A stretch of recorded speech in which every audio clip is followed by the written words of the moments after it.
ginala ko nila. Di nila ang mapalis sa sementeryo. Bakla, anong gagawin natin dyan? Ang kakandihan. At di pa kami na may paggala sa sementeryo. I-date ko naman sana si Kulot sa loob ng sementeryo, doon sa may bahay doon. May nakahandang nicho na. Magaling siya. At kami inagala din sa may cemetery. So ngayon, Ayan. tatambay muna kami din sa may puno kasi malamig-lamig. Yan. Magaling. Malamig. Ayan guys, dahil din sa Mama Siga at si call center na mga di umano yung magaganda. Si Iga kasi galing sa dialysis, si call center daw di umano yung hinang-hina. Iwanin ko kung yan yung manigas, kung kapag yung manigas. Yan, ngayon dito kami ngayon nakatambay, kakatapos lang ng libing. Yan.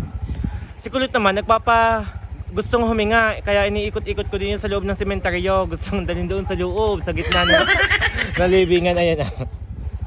Pinatay na ako. Yeah. So ayun guys, maglalakbay muna kami dyan. Kung maglalakbay, ikaw na lang ang maglakbay dyan. Maglalakbay muna kami sa loob ng sementeryo guys. Huwag naman din ni bakla. I-upload na lang namin sa isang website. Naman dito.